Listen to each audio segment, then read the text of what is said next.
government offices, Madam Chair, from the municipality of Panay, represented by Honorable Arlan Baez, Chairperson Sangguniang Bayan Committee on Agriculture and Fishery, Mr. Jesse B. Baez, Officer in Charge, Municipal Planning and Development Office, and Mr. Vince Mateo Bolido, Technical Personnel, Municipal Environment and Natural Resources Office. From BIFAR Regional Offices, Ms. Remia A. Apari, Director, BIFAR Regional Fisheries Office 6, with Mr. Joel T. Abalayan and Ms. Riza Chua.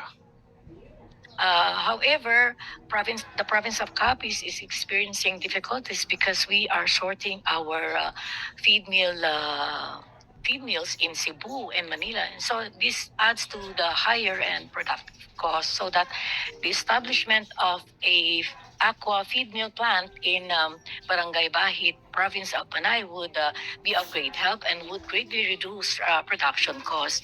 And as you all know, all over the Philippines, our fishermen and aquaculture businesses, they have contributed greatly, to our national economy. And so with this feed mill plant, we would like to help our fishermen and aquaculture businesses. We would like to give them a boost, and so that their families could earn more. And so, and also, may I add, because of the variable climate changes, the flooding of fish pens, the lack of financial resources, there are years when our fishermen and fish farm businesses barely earn and survive because of the lower catch and decreased production and higher capital requirement. And of course, this would give the scenario, this would result to higher fish prices and other seafood products, which will have a negative impact on the purchasing power of our consumers. Raw materials are readily available in Capiz, so the approval of this bill is earnestly requested. Thank you so much. Madam Chair, can I acknowledge some more resource persons? Okay. To thank Representative Castro for her opening statement. And now we will ask our Secretary to acknowledge additional resource person. Yes, Madam Chair, thank you. We have Mr. Wilfredo M. Cruz, the Regional Director of BIFAR Regional Office 3, and the representative of Capiz State University, Dr. Stephanie S. Pimentel. Yes, Madam Chair, because yes, ma'am. Then, yes, from the Capiz State University, Madam Chair.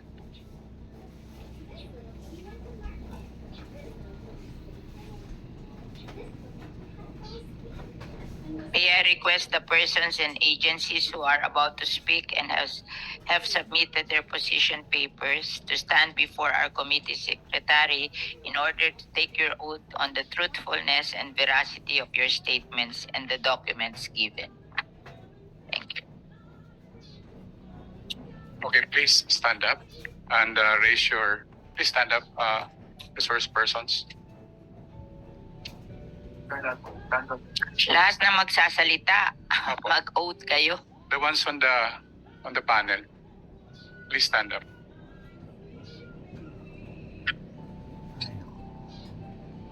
Please raise your right hand and answer my question.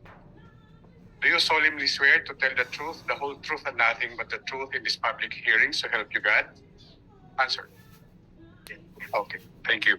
Take your seats now. Okay.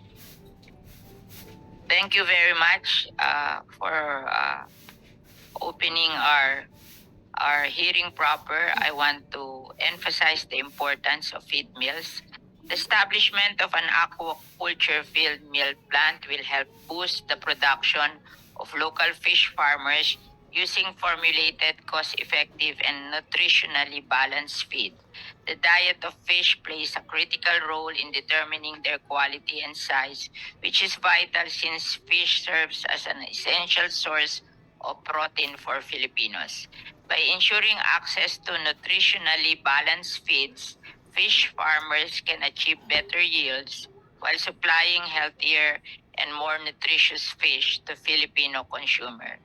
This initiative aligns with the latest global report from the United Nations Food and Agricultural Organization, which projects a 12% increase in the Philippine fisheries production, reaching nearly 2.9 million metric tons by 2032, primarily driven by higher aquaculture output. Alam nyo, sa Pilipinas dati, ang malaking production ng fish would be from the wild catch, yung galing sa ating ocean and dagat. Kaya lang, because of pollution, madaming gumagamit sa atin ng plastic and then nadadala sa ating dagat, kinakain ng fish. Pag kinain ng fish ang plastic, patay. Kaya nangangamatay yung fish natin sa dagat because of pollution. Ngayon po, mas malaki na ang production ng aquaculture kesa wild catch.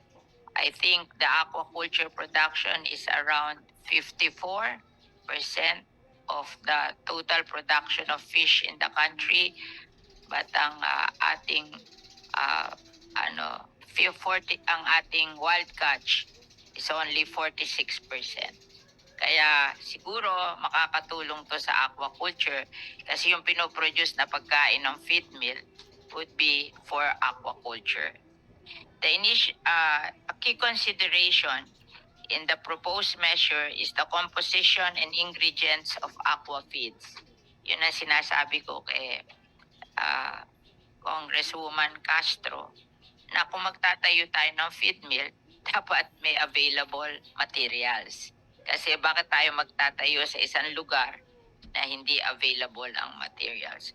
According to studies by the Southeast Asian Fisheries Development Center, SIFDEC, and other research aqua feeds must meet specific nutritional requirements including protein, lipids, and carbohydrate. The choice of a feed ingredient in aqua feed formulation depends on several factors such as content of essential nutrients, digestibility and bioavailability, absence of anti-nutritional factors and toxic substances, and commercial availability of the raw material. Kaya that is important, and also the cost. Kasi para tayo ay magpo-produce ng mababang cost na makakakumpit tayo sa ibang nagpo-produce. Given this consideration, the critical question is which sources of protein, lipids, and carbohydrates are readily available in the Philippines, particularly in the municipality of Panay, Capiz, and whether this can be supplied by local fish farmers and are environmentally friendly.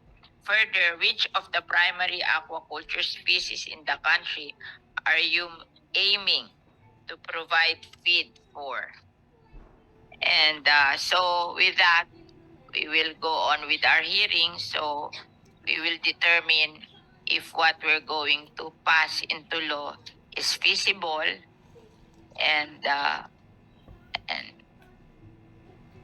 if there are many questions, then we'll refer it to the technical working group so they can revise the law, the bill, so that it will be of service to our fisher folks.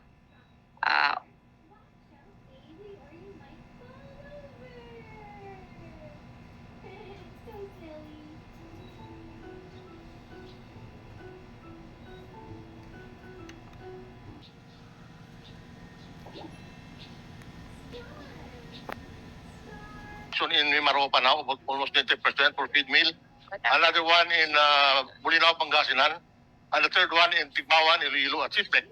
Baka Now, kayo lang, katulong kayo SIFTEC. Aurora is not Pero walang included. legislation. Aurora has no legislation. Tigbawan, Iloilo has no legislation. Yung sinasabi mo, wala. Kasi wala. Nag-study kami. Kasi dito sa Senado, mahigpit kami. But all these hatcheries, feed mills that were coached through the Bureau of Fisheries in in Yeah, every but region. it's not legislated. So It's maybe not, but legislated. it's also a government institution. So it's almost complete. And this is the fourth one, is an upgrade of the ongoing legislative actually being done to 3 areas. Hatcheries, but this is feed mill. Feed mill, I'm sorry. Legislated hatcheries. Doon, ano na kami, we have passed how many?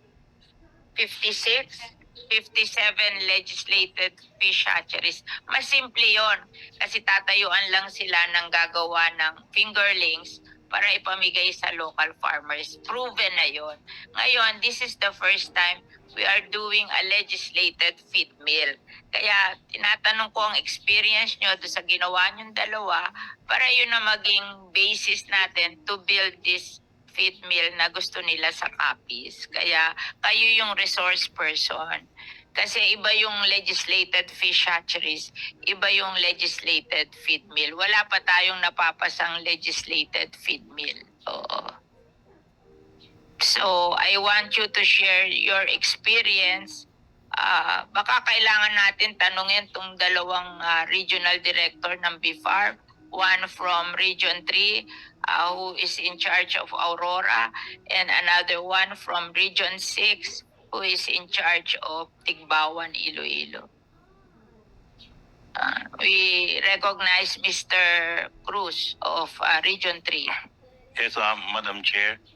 Allow me to share the experience po sa establishment of a community-based feed mill sa province of Aurora.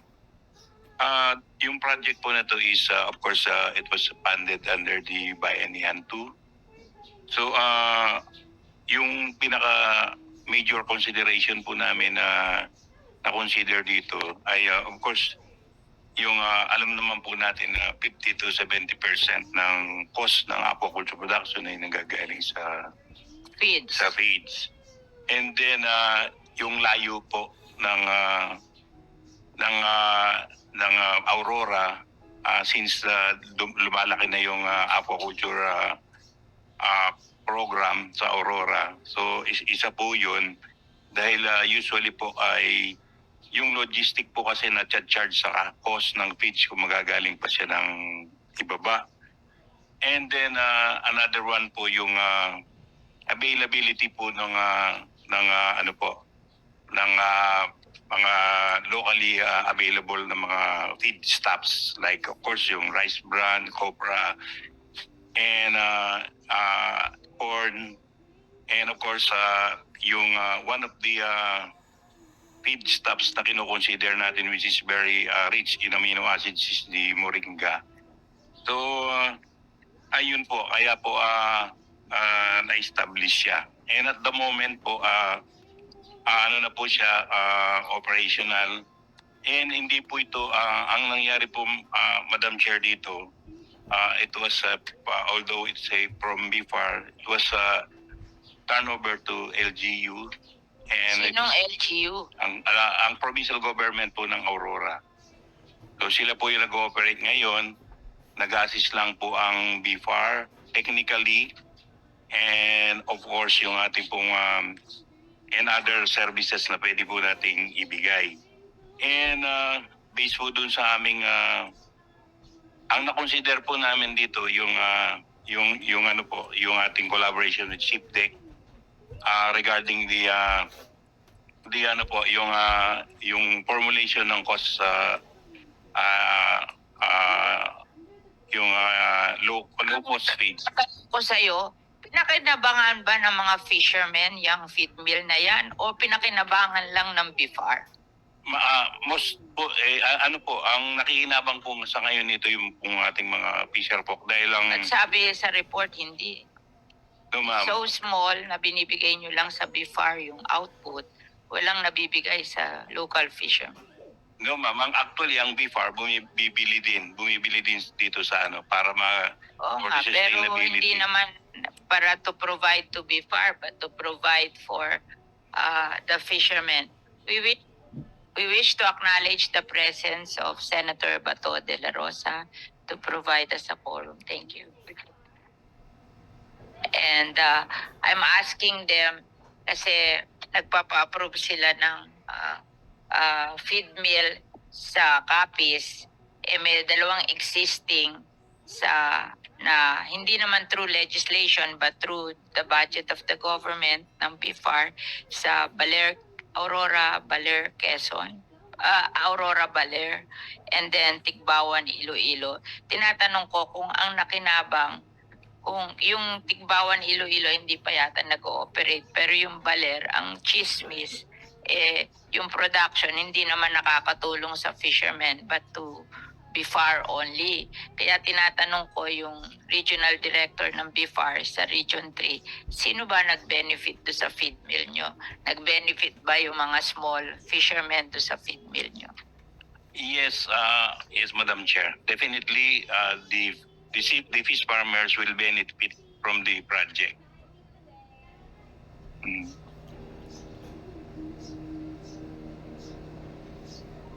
Project. Kasi ang feedback, pina-research na namin hindi daw nag-benefit yung mga small fishermen. So, sabi mo, will, not is benefiting now. Ngayon lang po talaga mag-full swing ang operation. Kailan The pa previous- start kayo mag-operate? Last year, December po, more on initial preparatory operation lang. But okay na po yung na-settle na lahat ng issues sa feed mill. So this January, noon pa lang po mag-start. Make a report on that kasi we will turn over this bill to the technical working group. I just want to make sure na yung mga feed mill nating tinatayo will benefit the fishermen. O kasi kung magkatayo tayo ng feed mill tapos hindi naman magbe-benefit ang fishermen, why will we build? Diba?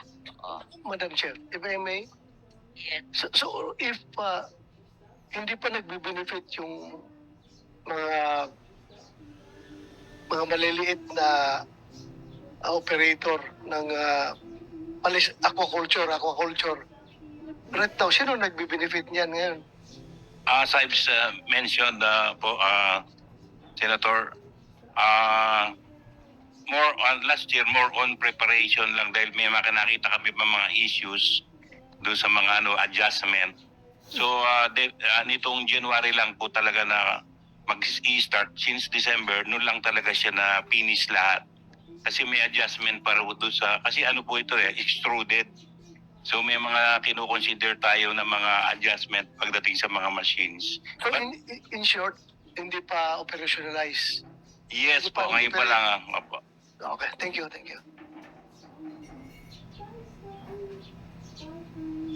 Inaugurated in July 2024. Tama ba yun? Yes po, but nagkaroon po kami ng mga adjustment pa tapos inabot pa ng mga...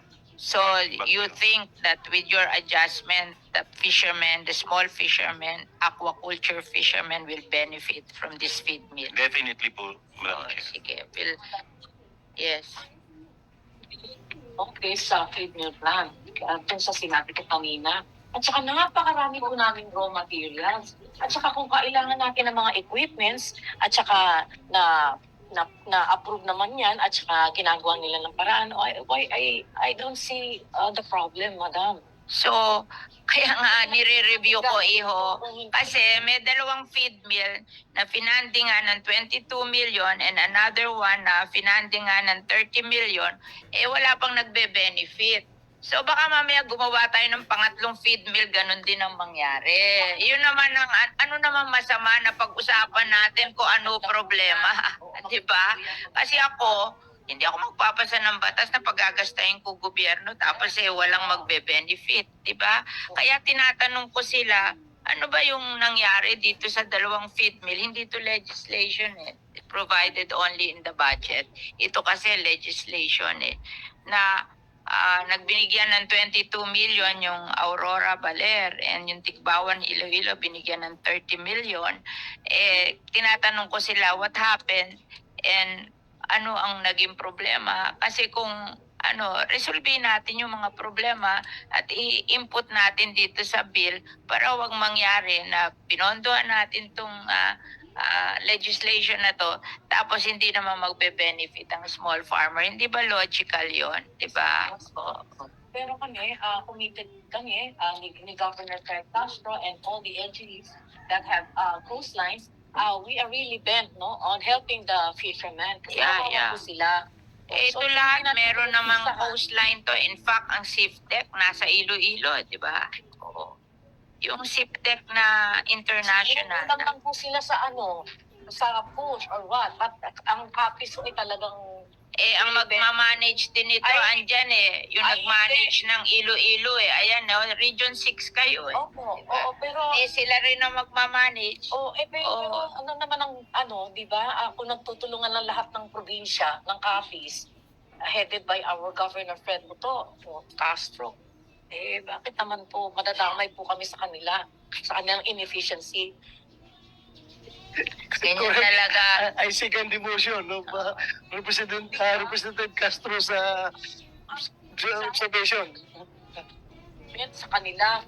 Pero sa buhay natin dito sa DA, 12 years na ako sa DA, daming ganitong problema. So, wag mo sabihin sa akin na desidido ang probinsya. Opo, Pero pag hindi naman desidido yung BIFAR, ay, hindi. Ano lang sila dapat tulungan nila kami kasi, di ba, gobyerno sila, dapat tutulong sila sa amin. Paano pa natin, kailan pa natin ito umpisahan? Pukpukin na lang natin yung ulo nila. So,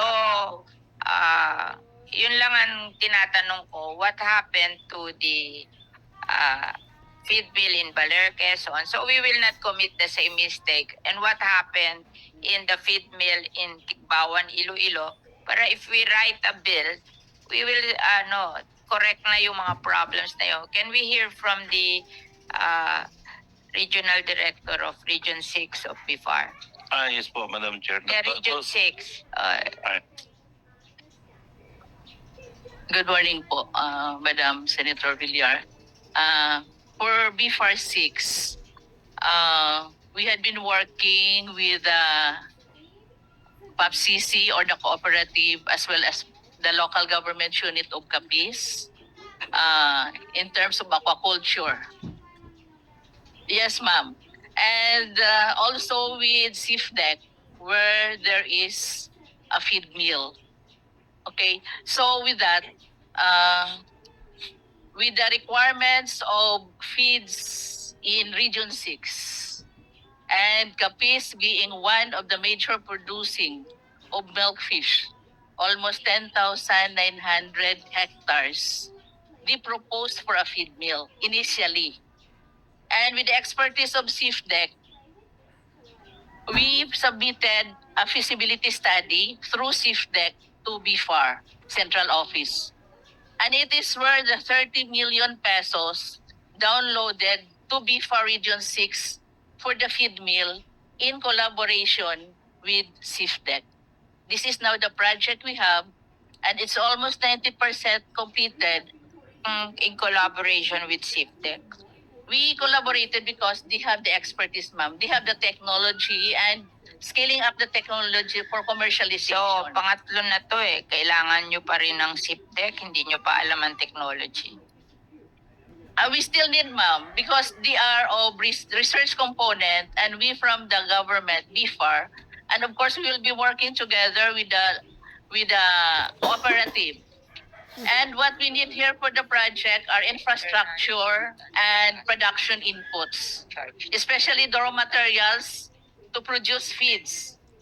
So the capacity of the feed mill in Tigbawan, that's in SIFDEC, is only 5 metric tons per day. While for the proposed bill, which will be legislated soon, hopefully, it's 30 metric tons per day, which can provide around 30% of the feed requirement only of Capiz. So based on our experience how we construct, because it was downloaded to us, we do the procurement for the construction of the hatchery. And there is counterpart from SIFDEC on other needs in order that we can start up with the implementation, which is due the second quarter of 2025.